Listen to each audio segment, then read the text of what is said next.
Assalamualaikum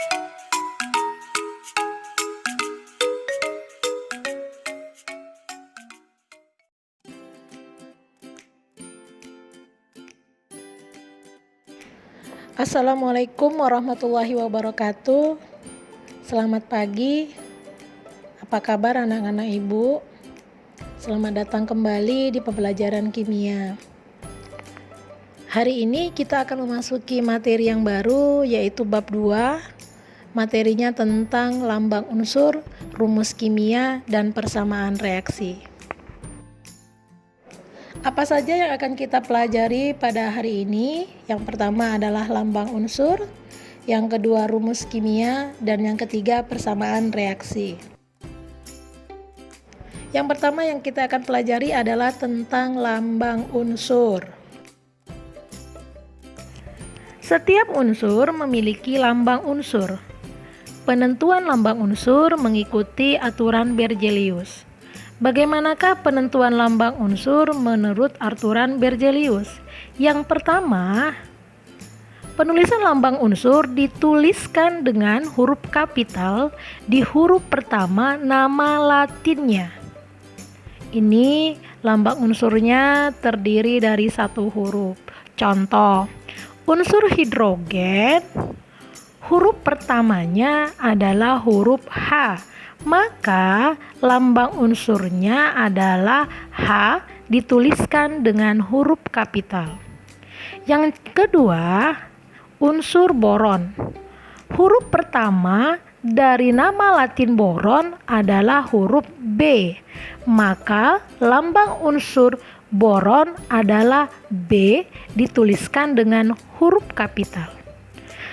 Contoh yang ketiga adalah unsur karbon. Nama Latin dari unsur karbon adalah carbon. Maka lambang unsur dari unsur karbon adalah huruf C. Dituliskan dengan huruf kapital. Contoh selanjutnya adalah belerang. Nama Latin dari belerang adalah sulfur. Maka lambang unsur dari belerang dituliskan dengan huruf S, ditulis dengan huruf kapital. Demikian penulisan lambang unsur untuk yang satu huruf.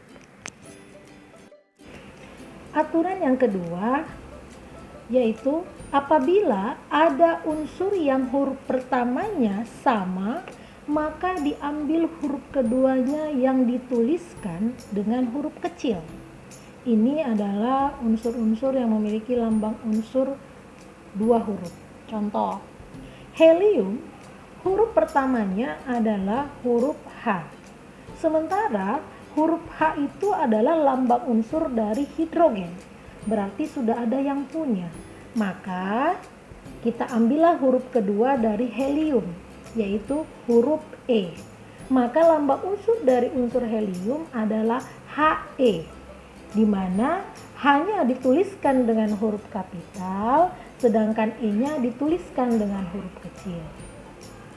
Yang contoh kedua, kita ambil contohnya unsur kalsium. Kalsium, penulisan nama latinnya adalah calcium. Huruf pertamanya adalah huruf C. Sementara lambang unsur C itu sudah punya unsur karbon. Maka kita ambil huruf keduanya, yaitu huruf A.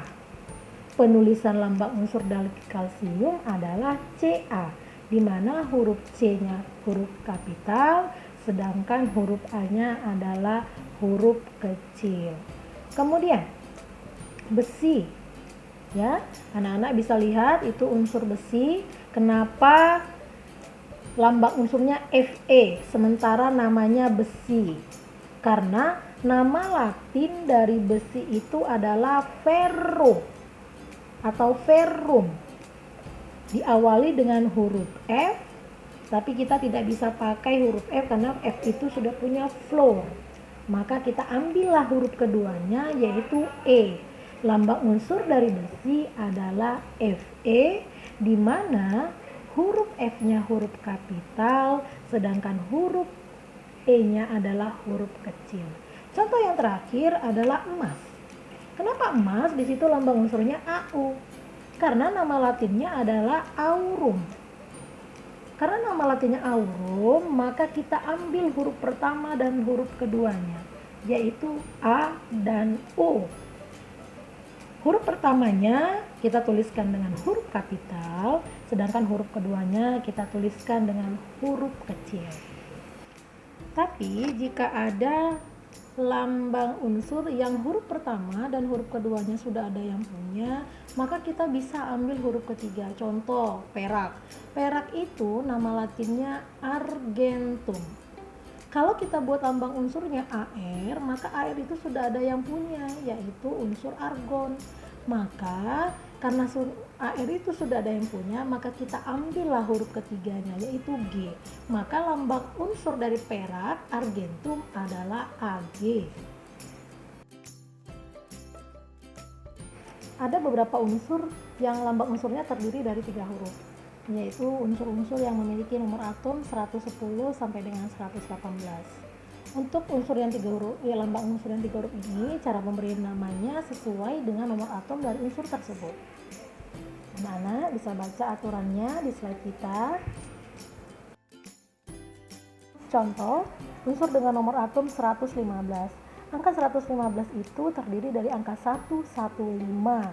Menurut bahasa latinnya, angka 1 itu adalah un. 1 un, 5 pen, dan semua unsur diakhiri dengan ium. Maka nama unsur 115 adalah unun pentium. Dengan lambang unsur UUP, penulisannya tetap huruf awalnya lah yang huruf kapital dan huruf selanjutnya adalah huruf kecil. Aturan penulisan lambang unsur yang ditetapkan oleh Berzelius ini dijadikan aturan yang diakui secara internasional melalui konvensi UPEC. Semua unsur-unsur yang ada di bumi ini sudah dicakup di dalam sebuah tabel, namanya tabel sistem periodik unsur. Anak-anak bisa lihat slide-nya ya. Di situ ada semua unsur-unsurnya lengkap, ada 118 unsur lengkap dengan lambangnya, namanya, nomor atomnya, dan lain-lain. Anak-anak Ibu, selanjutnya kita akan memasuki submateri yang kedua, yaitu rumus kimia. Apa itu rumus kimia? Rumus kimia adalah rumus yang menyatakan komposisi yang menyusun suatu partikel zat. Oke, rumus kimia itu dapat dibedakan menjadi beberapa macam. Anak-anak Ibu bisa lihat slide-nya. Yang pertama, rumus kimia unsur monoatomi. Apa artinya? Yaitu rumus kimia yang terdiri dari satu atom. Mono artinya satu, maka terdiri dari satu atom. Contoh, ada unsur aluminium. Lambang unsurnya Al. Karena dia termasuk unsur monoatomik, maka rumus kimianya dituliskan Al1. Tapi dalam matematika, angka 1 tidak dituliskan. Sehingga rumus kimia dari Al adalah Al. Jadi untuk rumus kimia dari unsur monoatomik, rumus kimianya sama dengan lambang unsurnya. Kedua adalah rumus molekul. Apa arti rumus molekul? Rumus molekul adalah rumus yang menyatakan jenis dan jumlah atom yang bentuk molekul. Molekul itu artinya lebih dari satu atom. Ya, rumus molekul ini ada rumus molekul dari unsur diatomik, ya. Dia artinya 2 atom. Ya, yang termasuk molekul diatomik ini adalah hidrogen, nitrogen, oksigen, fluorin, klorin, bromin, dan iodin. Jadi yang termasuk rumus molekul unsur diatomik ada 7 unsur. Contoh, hidrogen. Hidrogen itu lambang unsurnya adalah H. Dan hidrogen ini termasuk unsur diatomik. Dia itu artinya 2. Maka rumus kimia dituliskan H2. Ini adalah rumus molekul dari unsur poliatomik. Poli itu artinya banyak. Lebih dari 2 atom yang sama. Yang manakah termasuk poliatomik? Yaitu belerang dan fosfor. Contoh nih, belerang. Belerang itu nama kimianya sulfur, maka lambang unsurnya S. Rumus kimianya S8, berarti 8 atom, lebih dari 2. Bu, bagaimana sih cara mudah untuk menghafalkan yang mana unsur yang termasuk monoatomik, diatomik, dan poliatomik? Gampang, Nak. Caranya adalah kamu hafalkan saja yang diatomik dan poliatomik. Diatomik ada 7 dan poliatomik ada 2.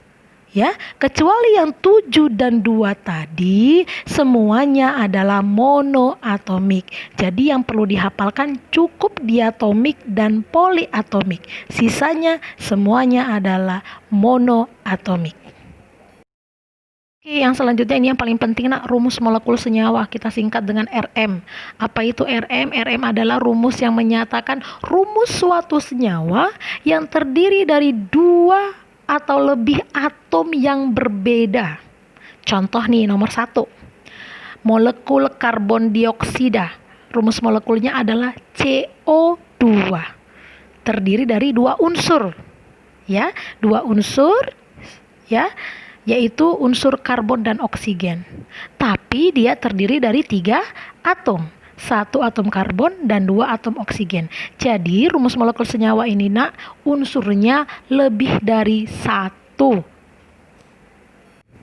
Untuk selanjutnya ini ada, silakan kamu baca di slide-nya, ada beberapa contoh bagaimana menentukan jumlah atom dari beberapa senyawa. Ada 5 contoh, silakan kamu lihat di slide berikut.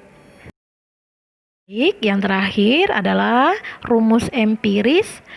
Kita singkat dengan RE. Apa itu rumus empiris? Yaitu rumus yang menyatakan perbandingan paling sederhana. Itu kata kuncinya, Nak. Perbandingan paling sederhana dari jumlah atom penyusun suatu molekul.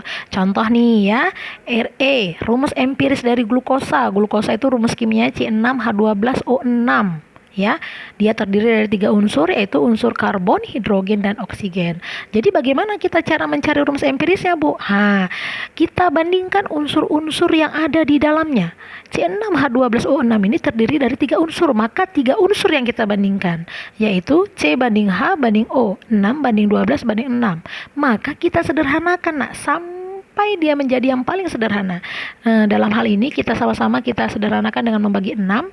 Setelah kita bagi 6, maka kita dapat perbandingan paling sederhananya adalah 1 banding 2 banding 1. Maka tadi yang rumus molekulnya C6H12O6, maka rumus empirisnya adalah C-nya ada 1, H-nya ada 2, dan O-nya ada 1. Maka rumus empirisnya adalah CH2O. Di slide ini ada contoh kedua dari menghitung rumus empiris. Kita lihat bahwa dia perbandingan unsurnya, di sini ada 2 unsurnya, maka 2 yang dibandingkan. Dia tidak bisa lagi disederhanakan, Nak. Kenapa? Karena perbandingannya sudah ada angka 1. Angka 1 adalah angka yang paling sederhana. Maka untuk perbandingan yang tidak bisa disederhanakan lagi, rumus molekulnya itu sama dengan rumus empiris. Contohnya CO2, rumus molekulnya CO2, rumus empirisnya juga CO2.